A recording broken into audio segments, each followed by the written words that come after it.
So, two stories, not true stories.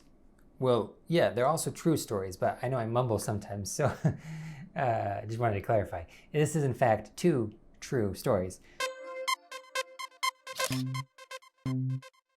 Last year, after we got a dog, I went to the dog park for the first time in my entire life, and, well, it was a little bit of a muddy place. There were a lot of dogs out around, barking and running, and I'm a little bit, I would say maybe mildly to severe allergic to dogs.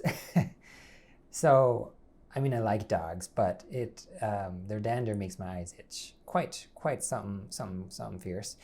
So there's that, and also one corner of the dog park kind of smelled, like dog stuff, if you know what I mean. But that being said, after I sat down, made myself comfortable, watched our poodle run around in the sun and make new friends, it actually made me smile. I started to have a good time.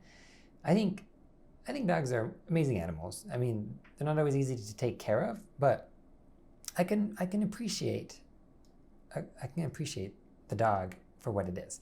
As we sat there, I would constantly pester my wife with questions like, "Hey, what kind of dog is that big fluffy one? Or how about that one that's so big and it looks like it's in like slow motion when it's running? And that one's a Chihuahua, right? This one I assume is some sort of terrier." Anyway, she's very smart, all things expert when it comes to dogs, so she would always have an answer for me, which was great. And I realized, I loved going to the dog park after a while because it's a good chance to get out in the sun, maybe meet some new people, maybe whatever. But it is also, I would go and have this eager anticipation that I might, quote unquote, discover a new kind of dog.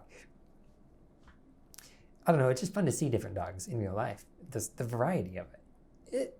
It was amazing. I enjoyed it. And so, long story short, that's story number one. How I discovered the joy of going to the dog park, which, wasn't even to mention the people friends we made there. And, if you like animals, whether you have a dog or not, I might recommend to you to visit a dog park one of these days, if there's one near you. Could be fun.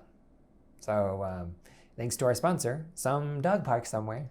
And now back to the show. Story number two. I like drawing, first of all. I have for as long as I can remember. And one of my earliest memorable moments with art was in none other than kindergarten. So me and my friends, we sat at the little round table, bumping elbows as we were trying to draw.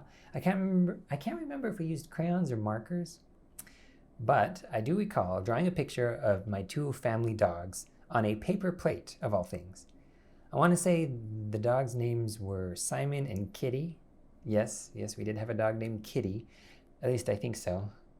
This was a long time ago, so my memory could be a little faulty. But anyway, it was the most amazing thing because after we had drawn that picture, gave it to the teacher, days later, she returned to class with none other than a stack of real plates. I don't think they were like porcelain, probably or ceramic, I guess. I don't think they were that. They're probably plastic. Whatever they were not paper plates anymore. And on those plates, our artwork shone forth in all their glory, perfectly copied.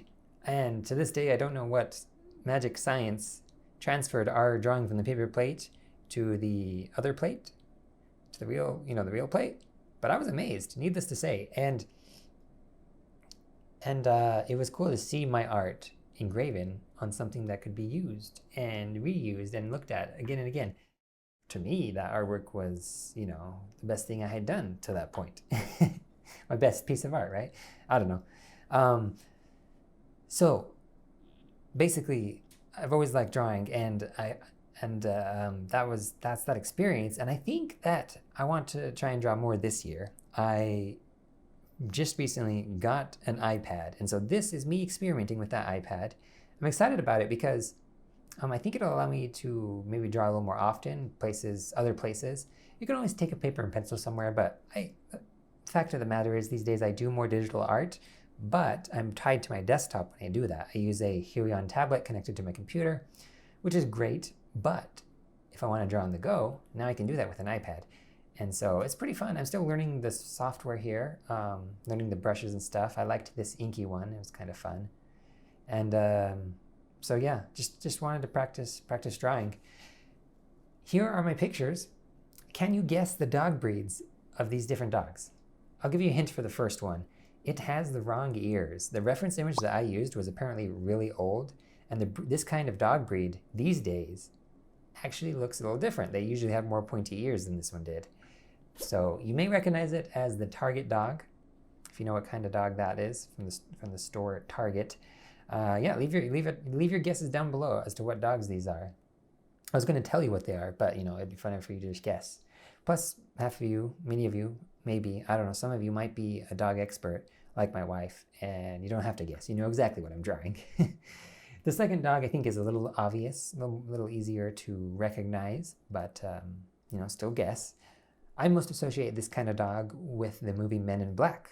So there you go. There's your hint. The last one I don't really associate with much, but it's a good looking dog. I had fun drawing it. So let me know if you know what that one is. Thanks for joining me. Hopefully you learned something new.